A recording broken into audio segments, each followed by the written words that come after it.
Ok, perfecto, ahora sí. Entonces, permítame, voy a compartir aquí pantalla. A ver, listo. Me confirmo, por favor, a lo que ya ustedes puedan visualizar la diapositiva que dice formación apologética LAN.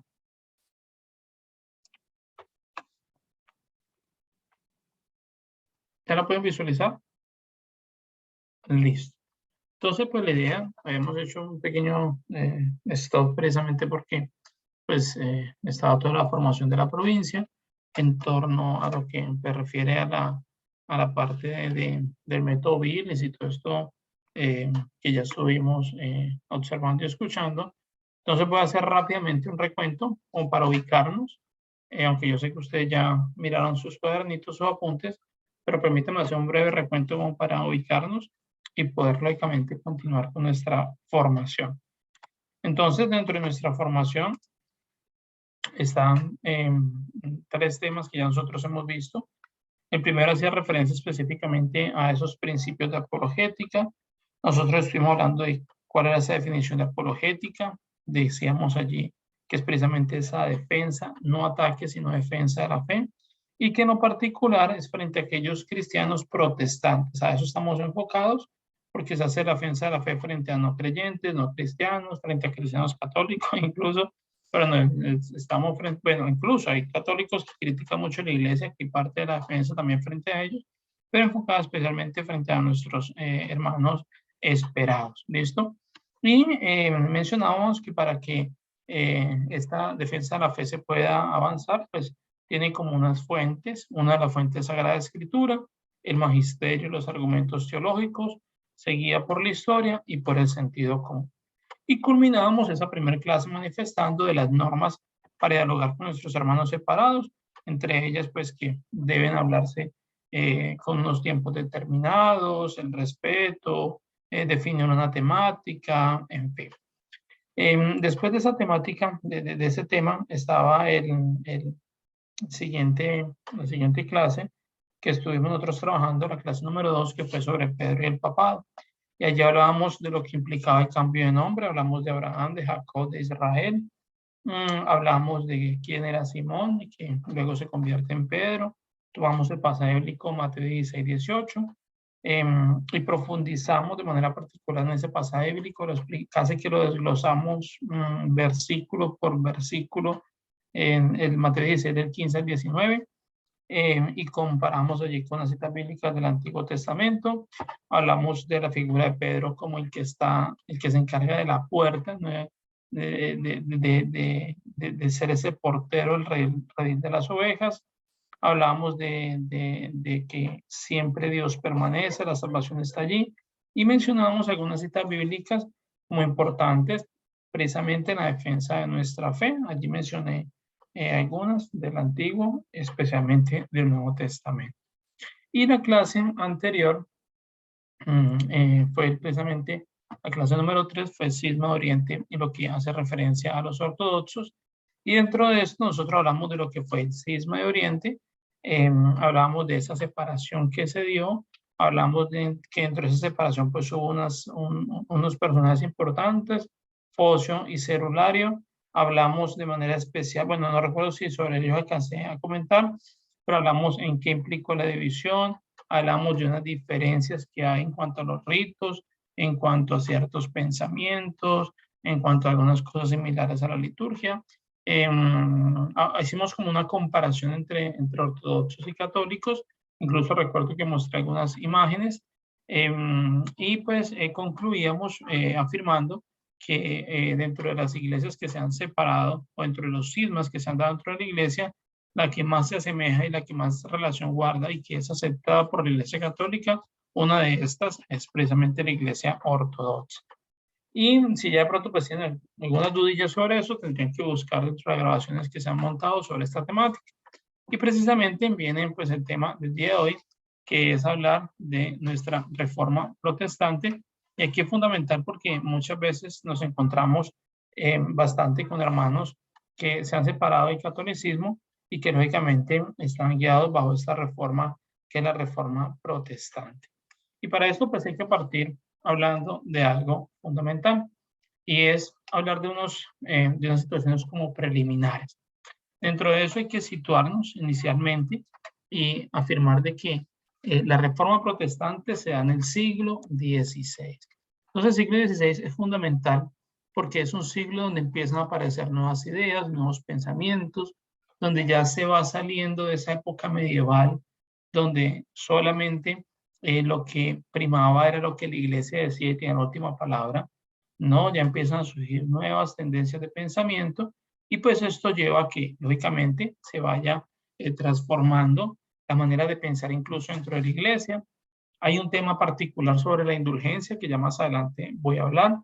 En qué ubicación se da especialmente la reforma protestante? Pues en Alemania, y el personaje que va a guiar, a liderar esta reforma protestante, pues va a ser Martín Lutero, que ya voy lógicamente a profundizar. Eso que estoy aquí hablando es como unos principios de lo que va a ser la temática que vamos a trabajar. ¿Quién como Dios? Nadie como Dios. Entonces, me faltó aquí mencionar algo que va a unir al siglo XVI, precisamente un emperador que es Carlos V en Alemania ubicado, y que tiene mucho que ver precisamente con el desarrollo de la iglesia en este entorno en Alemania, pero que luego va a atacar de forma radical lo que va a ser Martín Lutero. Bien, entonces, ¿por qué se da la reforma protestante? Porque tenemos que partir de ahí. Bueno, ciertamente, si nos hemos separado nosotros si nuestros hermanos esperados, o que hacían parte de los protestantes, se separaron de nosotros, habría que mirar cuáles fueron las causas que llevaron a que ellos se separaran de nosotros. Porque nosotros hoy en día podemos hablar mucho de nuestros hermanos separados, pero tal vez desconocemos o podemos conocer muy poco sobre las causas que llevaron realmente. Por un lado, están las causas a nivel religioso. Y entre las causas a nivel religioso yo quiero partir de algo, y es que dentro de la defensa de la fe nosotros estamos y vamos a conocer muchas cosas que no tienen que llevarnos a escandalizarnos de la iglesia, sino que por el contrario tenemos que reconocer algo que yo ya había mencionado anteriormente, y es que la iglesia tiene dos dimensiones. ¿Recuerdan cuáles son las dos dimensiones de la iglesia? ¿Alguien las recuerda? Quien la recuerde a ti el micrófono, dígalo.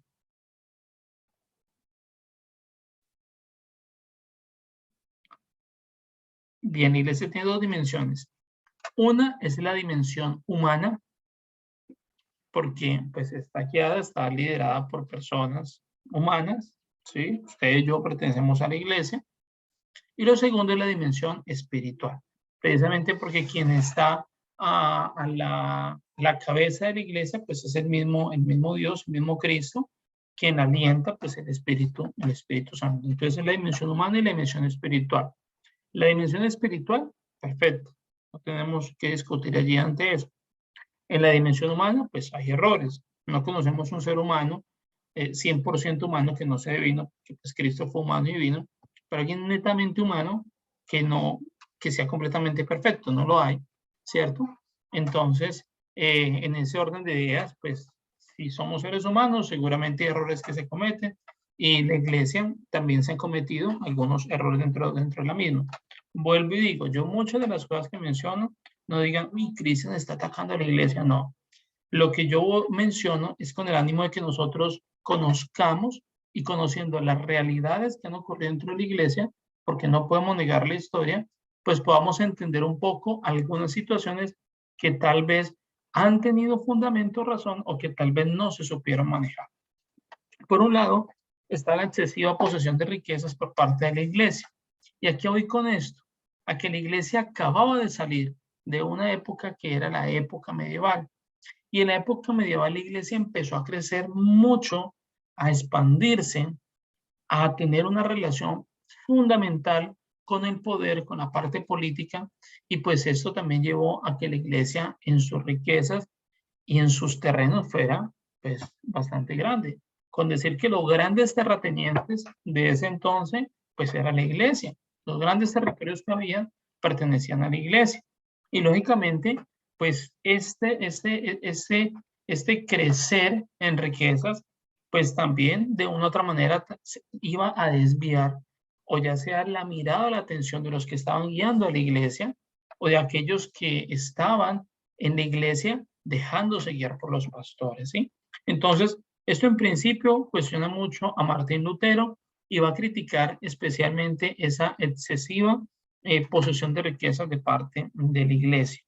Por otro lado, hay algo fundamental y es que la política y la religión estaban muy relacionadas y en la iglesia se llegó a cometer un error y es que se le permitía a los reyes nombrar obispos con, lógicamente, la venia de otros obispos, pero se le permitía porque al existir esa relación tan íntima entre poder y religión, o entre política y religión, pues se buscaba salvaguardar las dos cosas. La religión que se mantenía, pero también el poder que estaba allí como una forma de tener el orden y el poder del mismo territorio. Un claro ejemplo de eso, sin mencionar que obviamente es algo positivo para nosotros que estamos en América, pero un claro ejemplo de eso es el proceso de colonización que se hizo en América, ¿sí? El proceso de colonización que se hizo en América estaba también acompañado por la iglesia. Entonces está el poder que va, que se dueña de territorio, que esclaviza y que hace tantas cosas que ya nosotros por historia conocemos, pero también está la iglesia que va, que evangeliza, porque estaban íntimamente unidos, ¿cierto? Entonces, como para entender un poco esa relación, algo que también cuestiona mucho Martín Lutero, porque no podía aceptar de cómo es eso que los reyes nombran obispos y cómo es eso que incluso muchos obispos aceptaban a cosas que hacían los reyes. Y por otro lado, también estaba el desorden a nivel eclesial. Y con esto, ¿a qué hago referencia? Pues que muchos sacerdotes dentro de la iglesia y en Roma, especialmente, pues tenían intereses espirituales, pues como mundanos, ¿no? Algunos eran muy afincados en el tema de tener riqueza, de poseer. Otros incluso les gustaba tener sus tierras, sus palacios que fueran para ellos. Habían algunos incluso que ya se estaban olvidando del celibato, porque pues unido al poder, pues llega también la tentación de la carne y pues con esto, lógicamente, se empezaron a desviar algunas cosas. La cuestión es que Martín Lutero se da cuenta de esto que está pasando en la iglesia y con base en esto, pues termina muy escandalizado y dice, pero ¿qué está pasando aquí? ¿Por qué la iglesia no le está poniendo un orden a todo esto que está ocurriendo? Y en cierta medida estaba haciendo falta un orden. Mire, si algo nosotros tenemos que entender es que en la iglesia las distintas reformas que se han dado han sido buenas. ¿Por qué? Porque eso ha permitido que la iglesia se siente a pensar qué es lo que está pasando con la iglesia y a empezarle a dar un orden. Es como las crisis que uno puede tener a nivel personal o a nivel familiar. A veces las crisis son buenas porque como que lo pellizcan a uno para mirar, bueno, qué es lo que está pasando, qué es lo que está ocurriendo, qué podemos hacer al respecto y cómo poder seguir creciendo e ir avanzando. Porque se dieron muchas herejías en la iglesia, en los principios de la iglesia, porque pues no se habían sentado las bases sobre muchos dogmas y se vio la necesidad de hacer concilios para decir, es que esto es así, esto es de esta manera, esto es de esta otra forma. Entonces, las crisis dentro de la iglesia han servido para que la misma iglesia pueda crecer. Y después de Dios, nadie como María. Bien. Ya a nivel político, a nivel de pensamiento, cuando digo a nivel político, también me refiero a nivel social, a nivel de pensamiento, ¿qué circunstancias había alrededor de Martín Lutero que motivó precisamente esto de lo cual nosotros estamos hablando? Por un lado, algo que ya hablé al inicio, cuando se menciona el siglo XVI, en los preliminares, y fue el ambiente renacentista, es decir, estaban nuevas ideas, esto de que en la Edad Media había un teocentrismo, Dios, centro de todo, por eso incluso se pensaba de que era el sol el que giraba alrededor de la tierra. Si la tierra fue creada por Dios, pues la tierra debe ser el centro, por ende el sol debe girar alrededor de la tierra y es cuando pues surgen pensadores y grandes astrólogos, no de esos que leen cartas, sino de los que estudian los astros como tal y van a decir, venga, Galileo Galilei, Giordano Bruno, y dice, "Venga, o sea, espere, es que no es así, es que realmente es la Tierra la que gira alrededor del Sol, no somos el único astro, hay otros".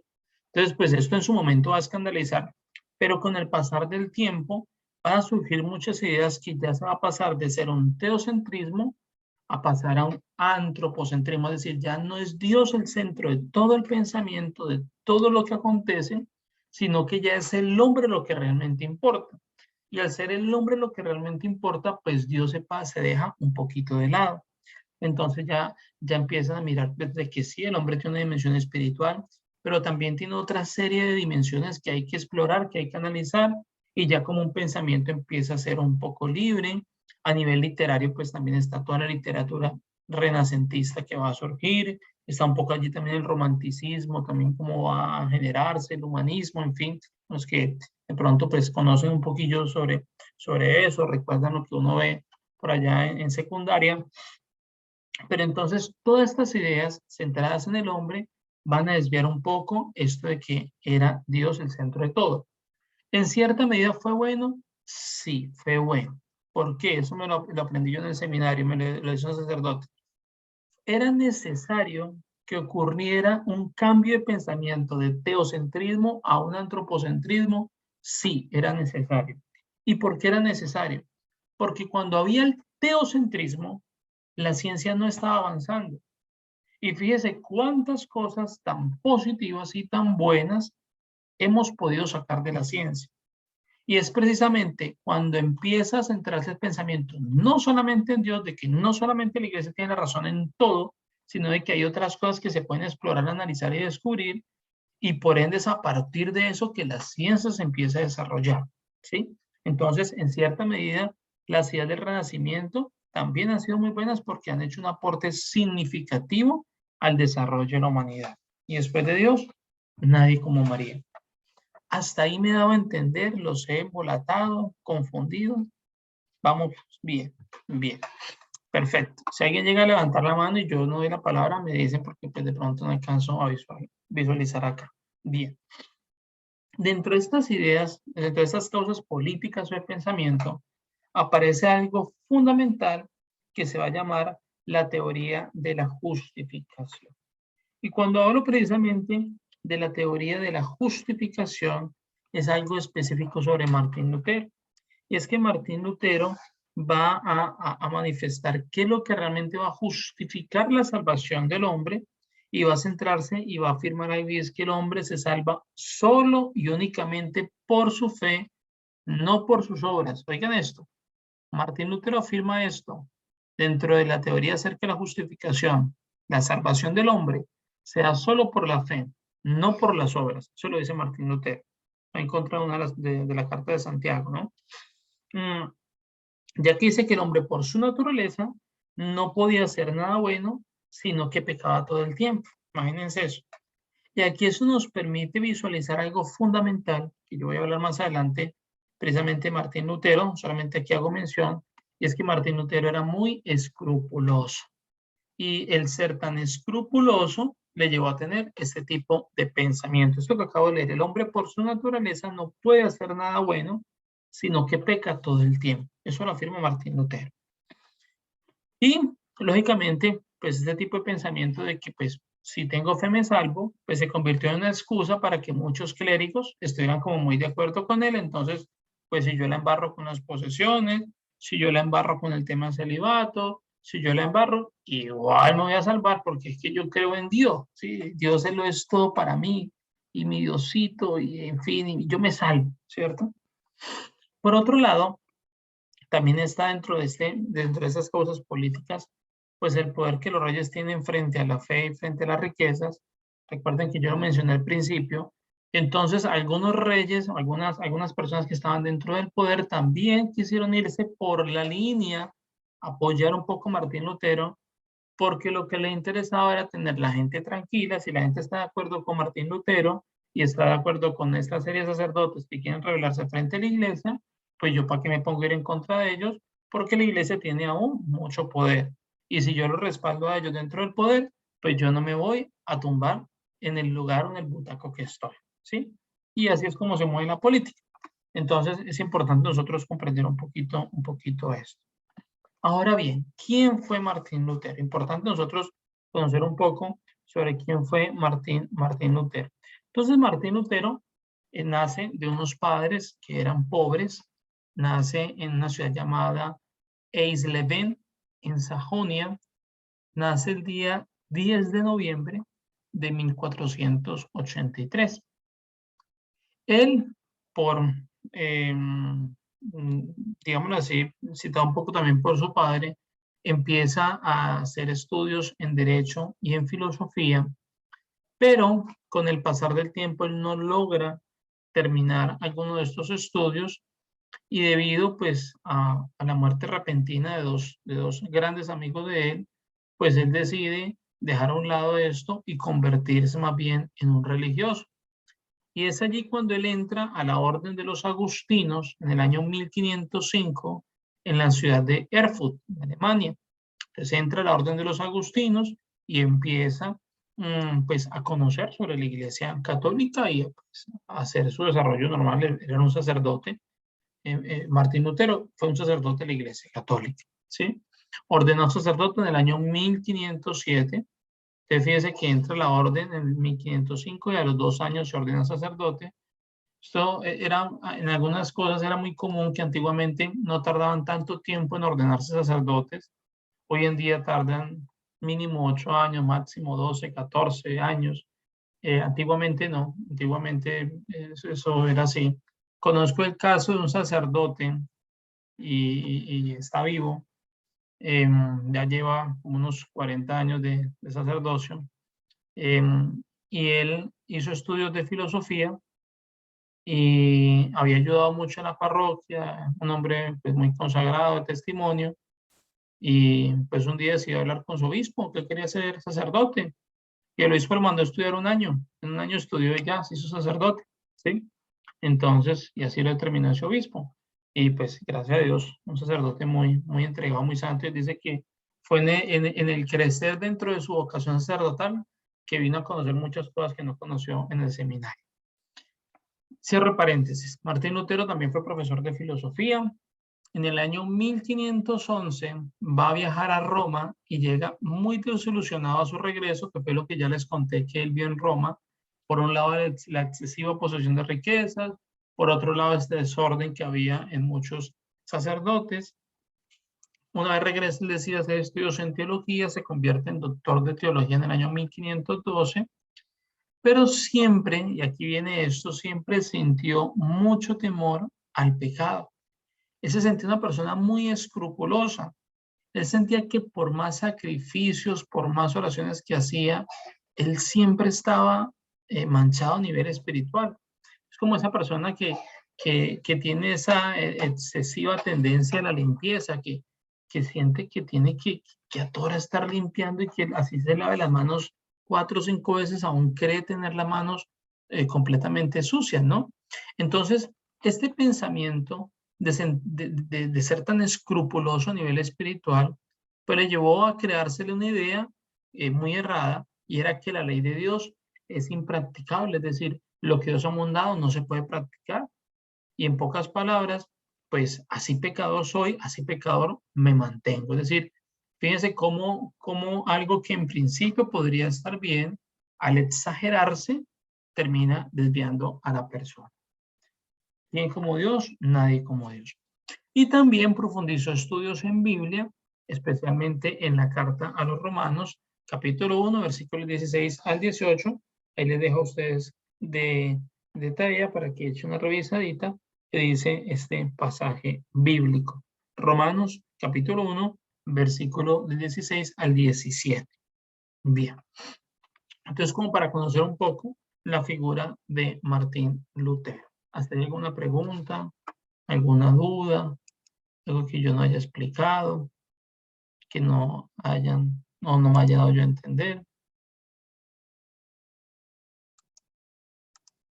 Bien. Perfecto. Ahora, vamos a conocer un poco sobre el tema de las indulgencias. Aquí está, ya vimos las causas políticas, ya vimos las de pensamiento también. las causas religiosas. Ahora vamos a ver aquí ya propiamente en qué se fundamentó o qué fue lo que dijo o el resumen, digamos así, de lo que va a presentar Martín Lutero. Y lo que se va a llamar las 95 tesis de Martín Lutero. Martín Lutero publica sus 95 tesis con la cual lógicamente él pues va a atacar pues a la iglesia.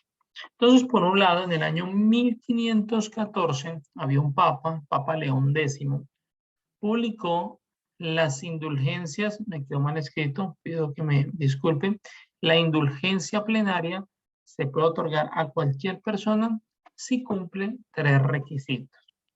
El primer requisito era confesarse, estoy hablando de esa época, ¿no? No es que ahorita vayan a decirle al padre que usted va a tener indulgencia porque es que el misionero de Lazo me dijo que tenía que cumplir esos 3 requisitos, no. Entonces, estoy hablando del año 1514.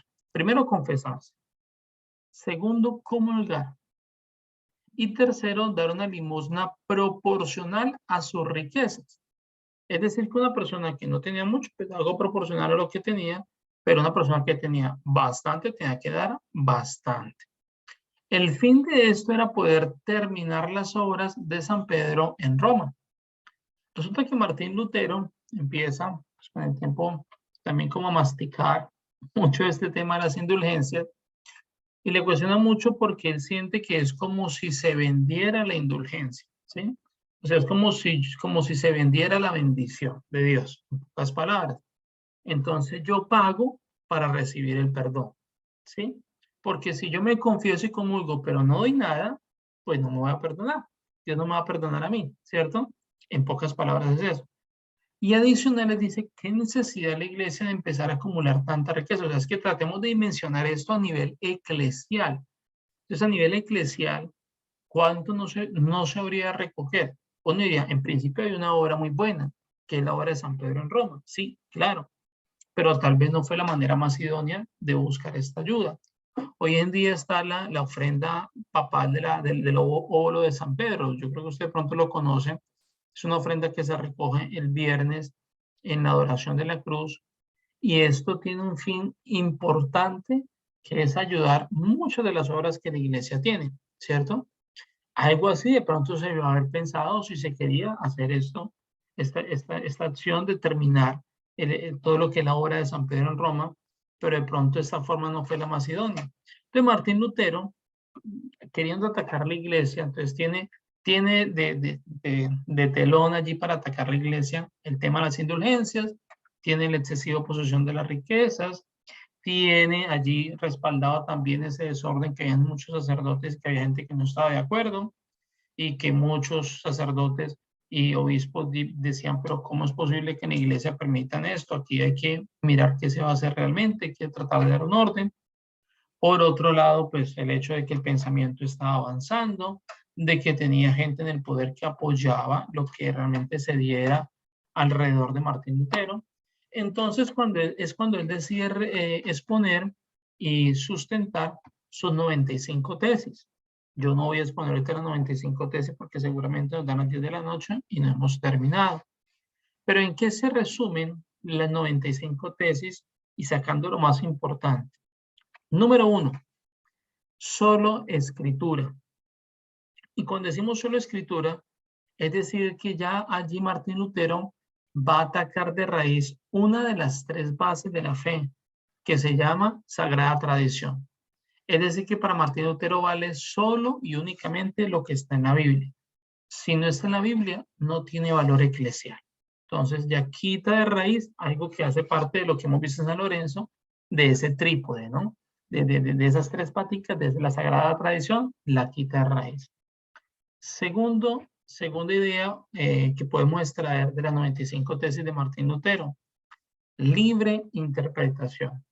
Es decir, vamos a leer un evangelio, Araceli, ella dirá, no, para mí quiere decir esto, el señor Carlos, no, para mí esto, para la señora Blanca, no, para mí quiere decir esto. Es decir, cada uno interprétela a su manera. No, a mí me dice que yo puedo seguir con mi vida como, esto sigue así. No, a mí me dice que yo realmente tengo que cambiar. Bueno, cambie. Cada uno interprétela como quiera. Entonces, Fíjense cómo se va a desviar esto.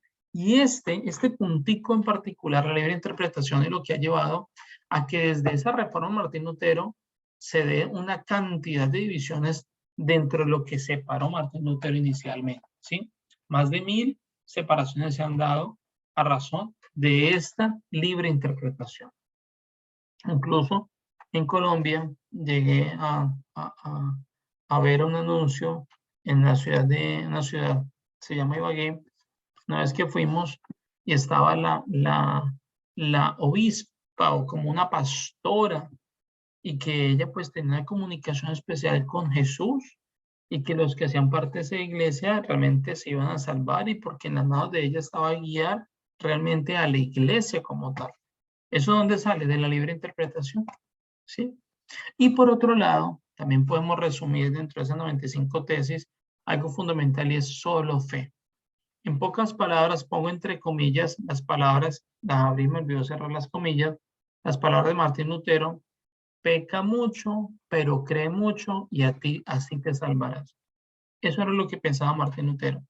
Es decir, en pocas palabras, yo puedo, si yo me llegase a morir el día de hoy, entonces, y yo supiera que me voy a morir el día de hoy, pues que yo voy, cometo cualquier cantidad de pecados, de impureza, me robo cosas, en fin, puedo incluso decir blasfemias contra Dios, pero como en el fondo de mi corazón yo creo en Dios, pues yo me voy a salvar.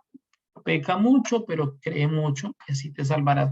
Recuerden un pasaje bíblico, porque esto contradice algo que es fundamental en unas palabras de Jesús, y tal vez ahora que la mencionaban a recordar, que dice: no todo aquel que diga Señor entrará en el reino de los cielos, ¿cierto? Y es eso, no solamente aquel que dice Dios o creo en Dios va a entrar, pero él no. Martín Lutero sustenta de que solamente la fe es lo que importa.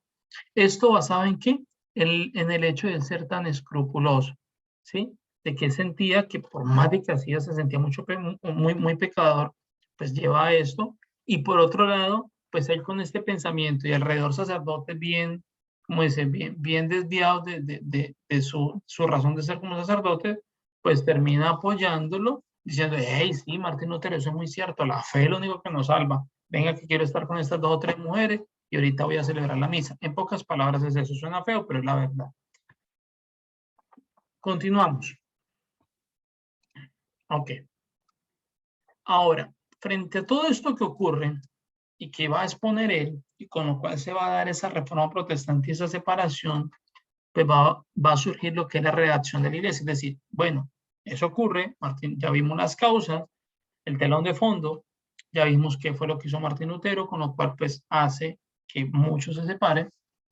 Pero entonces la iglesia, ¿qué va a hacer ante eso? ¿Qué hizo la iglesia? La iglesia, en la cabeza del Papa León X, saca un documento, la bula papal es un documento papal que va a llamarse Exsurge Domini. Y en pocas palabras, en ese documento, lo que le están diciendo a Martín Lutero es que pues las tesis que él ha expuesto, allí las está condenando, esas 95 tesis, y le indican que él va a quedar excomulgado. Si deja pasar los primeros 65 días, le dieron 65 días para que él se retratara de todo lo que había dicho. Y que si se retrataba de todo lo que había dicho, pues no iba a ser excomulgado y podía continuar dentro de la iglesia. O en pocas palabras, si deseaba retirarse, se retiraba, pero no iba a ser excomulgado. Pues eso por un lado. ¿Qué más hace la iglesia? Cita a un tribunal eclesiástico, a Martín Lutero, para debatir, para hablar con él, ¿sí? Y después de algunas cosas que él hace, que ya las voy a mencionar, la iglesia también saca un edicto ordenando quemar toda su doctrina, condenando a sus seguidores, y pues lógicamente fue expulsado de la iglesia como tal. Me faltó allí completar. Ahora, ¿qué hizo Martín Lutero frente a esta reacción de la iglesia? Entonces, ¿cuál fue la reacción de Martín Lutero? Pues la bula papal lo que hizo fue cogerla y quemarla delante de sus estudiantes. Luego, él va a publicar un escrito que se titula contra la bula del anticristo, es decir, va a llamar al Papa el anticristo. No asiste al tribunal donde fue citado, sino que por el contrario se va a afianzar más en sus errores, va a negar, incluso dentro de ese escrito también, la infalibilidad del Papa. Recuerden que es esa gracia que tiene el Papa para no equivocarse solo en materia de fe y de moral, y ya de eso hemos hablado en otro momento. Él, lógicamente, por todo lo que sucede, el hecho de ser expulsado de la iglesia, al principio yo hablé de un emperador que fue el emperador Carlos V, ya no lo va a respaldar, entonces él se va para un castillo, el castillo de Warburgo, y allí lógicamente empieza algo que va a terminar de separar aún más, y es que inicia la traducción, pido excusas, pues es que la tradición, no es tradición, empieza la traducción de una nueva Biblia, pero al alemán. Recuerden que antiguamente la Sagrada Escritura estaba solamente en latín, por eso allí recordamos a San Jerónimo, que fue que hizo esa traducción de la Biblia del hebreo, del arameo, del griego, y hace esa primer vulgata en latín. Pues es lo que lo que va a hacer Martín Lutero es sacar la primer Biblia en alemán, pero con todos los limitantes de conocimiento, de historia que él tenía, por ende allí hubo muchas cosas que quedaron por fuera. Y lógicamente, pues él favoreció, debido a que se estaba dando un desarrollo importante de la imprenta, pues favoreció mucho algunos escritos que él hacía, con los cuales atacaba al Papa y a la Iglesia como tal, favorece la nueva Biblia que él ha sacado. Es decir, esto que estaba ocurriendo también nos favoreció mucho lo que él estaba haciendo. Y después de Dios, nadie como María. Entonces, frente a esto y frente a esta acción, aparte de lo que ya dije que había hecho la iglesia va a hacer o algo que se llama la contrarreforma o se llama la reforma católica. Algunos teólogos le llaman la reforma católica, otros le llaman la contrarreforma. ¿Y en qué consiste esto? En algo muy sencillo. Resulta que convoca un concilio, que la iglesia siempre ha tenido eso, es que ante un cisma, ante alguna situación, convoca un concilio, precisamente para que las decisiones que se den no sea uno, sino que sea la iglesia en unidad quien tome las decisiones. Entonces convoca el concilio de Trento y para allí poder tratar un poco sobre lo que ha acontecido. Se tiene en cuenta esto de los abusos que habían de parte de la iglesia. Entonces, allí se define que se debe cuidar especialmente la formación de los obispos, porque ellos van a ser lo que van a liderar a muchos sacerdotes. Entonces, hay que tener un especial cuidado de cuáles son los obispos que se escogen. Ya eso de que sean los reyes los que escogen obispos, eso desviaba completamente. Es la iglesia la que determina quién debe ser un obispo. Y aquí hago un pequeño paréntesis. Yo no sé si eso ha cambiado, no sé. Cuando se va a elegir un obispo, se mira, sacerdote. Vamos a hablar del sacerdote Carlos, por ejemplo, ¿sí? Entonces, alguien, un obispo, postula ante la Santa Sede que el sacerdote Carlos podría ser un buen obispo dentro de la iglesia. Entonces, lo que hace la Santa Sede, eso tarda mucho tiempo en empezar a conocer, a indagar un poco más sobre Carlos, cómo fue su formación, su tiempo en el seminario. Empieza a pedir mucha información sin que Carlos se entere. Carlos no se entera para nada. Cuando la iglesia decide que Carlos debe ser obispo, se llama Carlos y se le dice: Carlos, usted ha sido llamado al ministerio, al orden del episcopado. ¿Usted desea ser obispo? Y Carlos puede decir: no, quiero seguir siendo sacerdote. Perfecto, no hay ningún problema. Chao. O Carlos puede decir: sí, sí me gustaría ser sacerdote. Entonces, sí me gustaría ser obispo, perdón. Entonces, ¿qué hace la iglesia? La iglesia le dice: venga, Carlos, entonces vamos a continuar eh, conociendo muchas cosas, pero vamos a pedirle que usted no mencione nada de esto hasta tal fecha. Y Carlos debe guardar eso como un secreto de confesión. Él no puede contarle nada a nadie, Porque si la iglesia se entera de que él realmente está difundiendo esto, lo ve, no es bien visto dentro de la iglesia, ¿sí? Porque también hay sacerdotes que quieren ser obispos, ¿cierto? Entonces, no es bien visto dentro de la iglesia, entonces es un tiempo prudente que le dan a Carlos para también poder allí como orarlo, poder meditarlo, la iglesia también pues conocer un poquito más, y ya cuando la iglesia es la que decide publicar que Carlos ha sido llamado al ministerio a la orden del episcopado, es cuando ya Carlos puede contar. Pero antes de que la Santa Sede publique eso, no puede hacerlo. Eso es lo que yo conozco. No sé si habrá cambiado, pueda que sí. Cierro el paréntesis. Y también se establecieron medidas para mirar un poco la disciplina sobre los sacerdotes. Entonces, fíjense que ya se le va poniendo un poquito de orden dentro de la iglesia.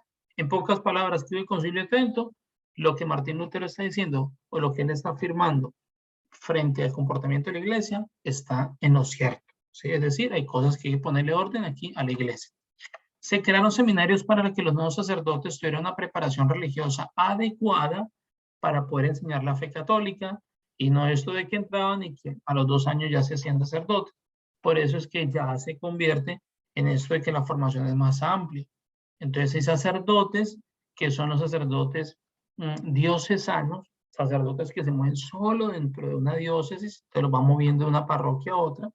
Ellos tardan más o menos 7 o 8 años en ser sacerdotes, pero hay otros que son los sacerdotes no diocesanos, sino de comunidad.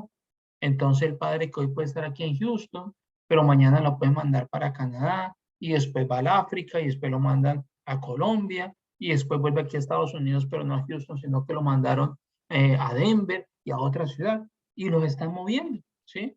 Y puede estar 1 o 2 meses aquí, después lo mueven 2, 3, 4, 5 años a otra parte y lo mueven a otro lado.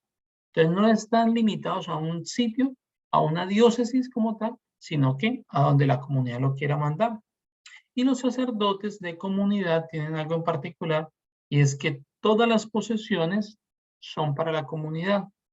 Los sacerdotes de comunidad no reciben herencia incluso.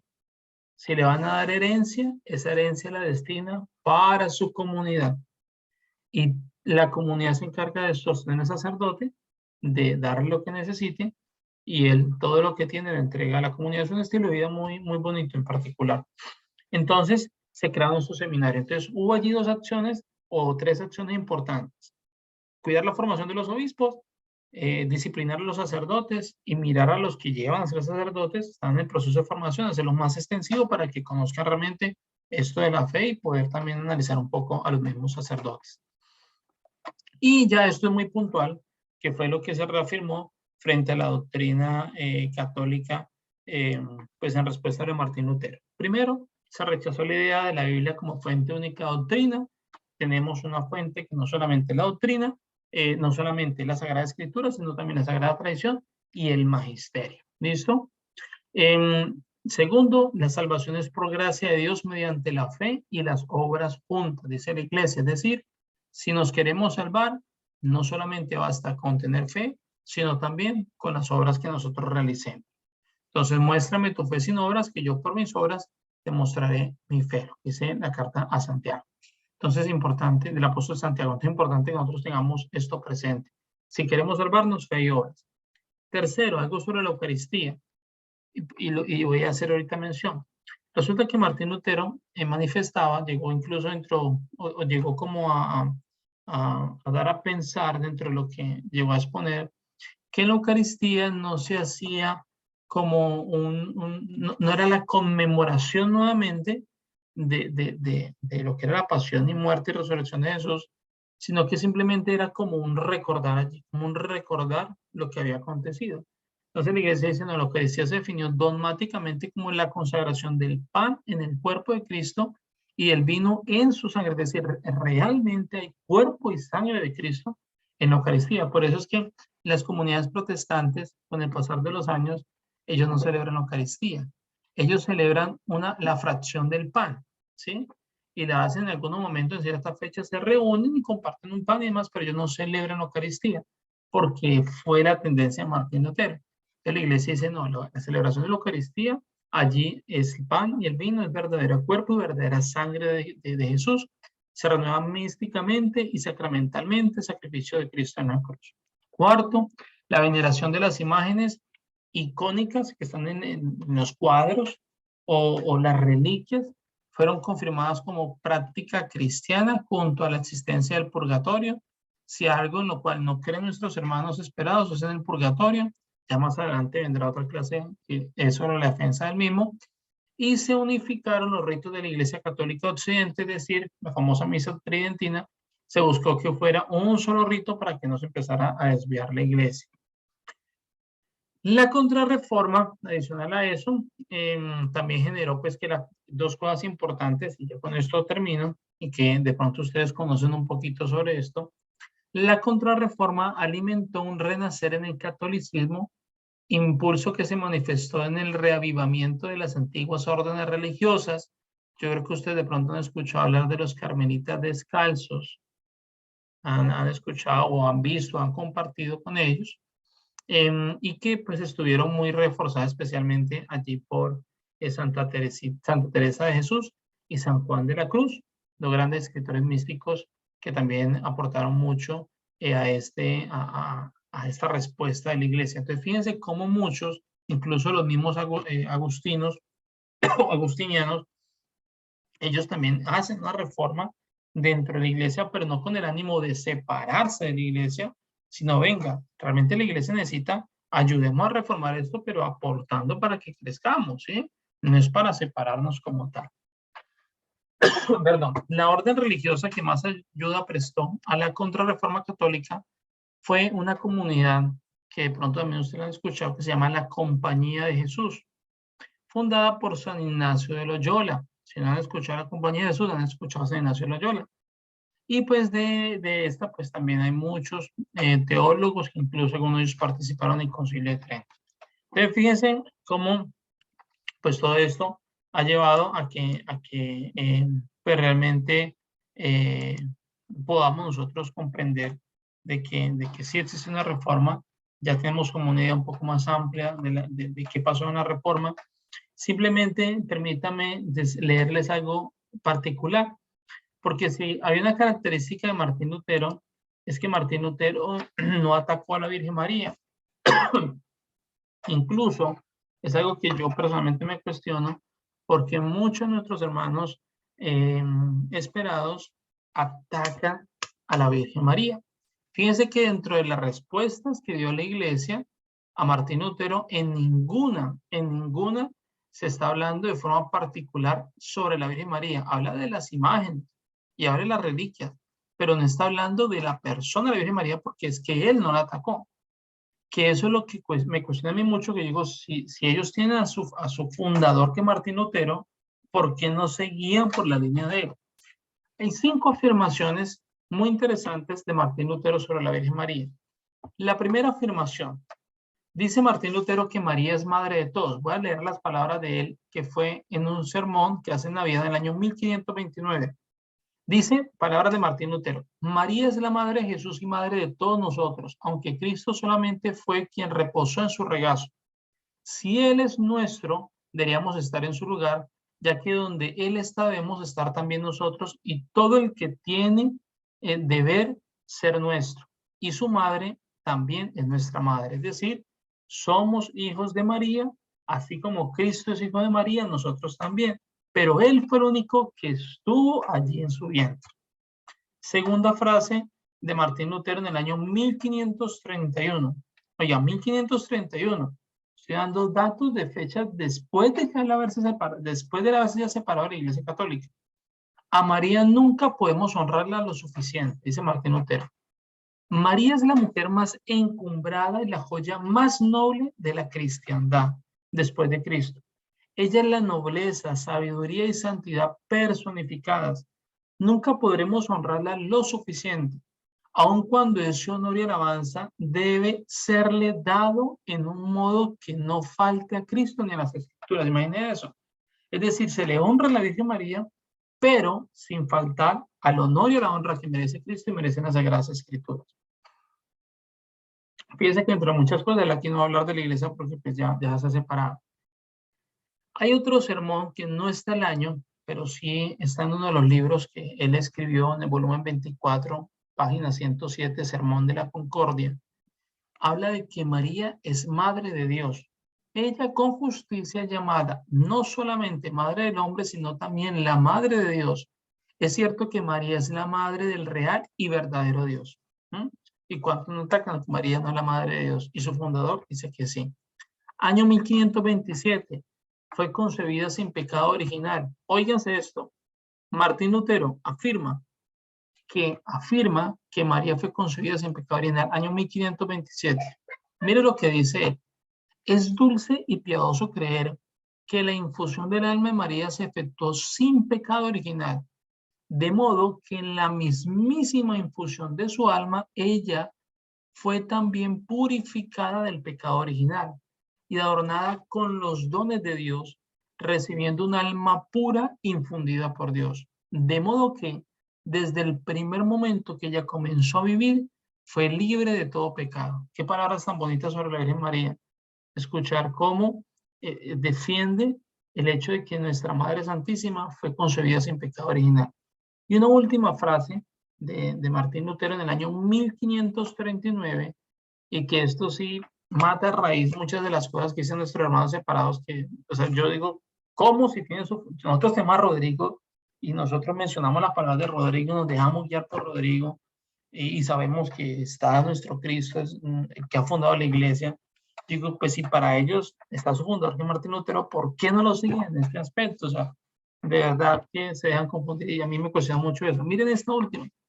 María, año 1539, María no tuvo más hijos.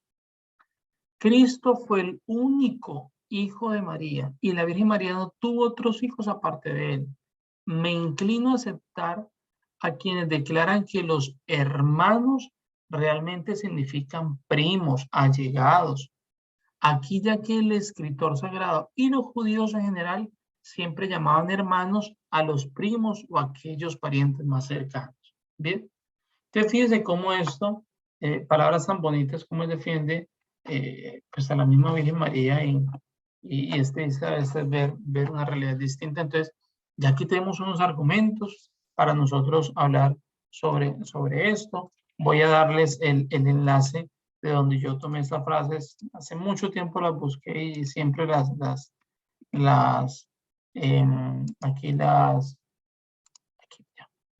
aquí en ese enlace ustedes pueden ver la frase de Martín Lutero y la envié por el chat. Entonces, allí tienen ustedes con qué, ya tenemos nosotros con qué defender nuestra fe frente a nuestros hermanos protestantes. ¿Quieren atacar a María? Listo, permítanme un momento. ¿Saben qué año se separó? Ah, venga, miramos qué año se separó. Listo. Ya después de haberse separado, mire lo que dice su fundador, el fundador de su iglesia sobre la Virgen María. No lo dice la Biblia, no lo dice la iglesia, lo dice su fundador, a quien usted sigue y a quien usted debería creerle. Venga, le leo. No me cree, mire, está en esta página. Venga, leemos. ¿Sí? Entonces, ya, ¿qué mejor forma nosotros también de defender frente a nuestros hermanos protestantes en ese tema en particular? Y frente a lo demás, pues ya lo hemos visto un poco sobre pues, todo esto que hemos conocido. Entonces, pues con el ánimo siempre pues de aprender. Perdón si no me di a entender en algo. Perdón si los confundí, si los escandalicé con algo. Pero siempre con el ánimo de aprender. Siempre con el deseo de que crezcamos en la fe. Agradecerles muchísimo a todos por su presencia, por estar aquí, por su sí. Pedirles que no dejen de orar, por favor, por este retiro de conversión. En muchas almitas. Va a ser un fin de semana muy bonito. Si ustedes conocen amigos, pónganlo en oración. Oren mucho por nosotros, los misioneros, para poder ser nosotros esos instrumentos realmente de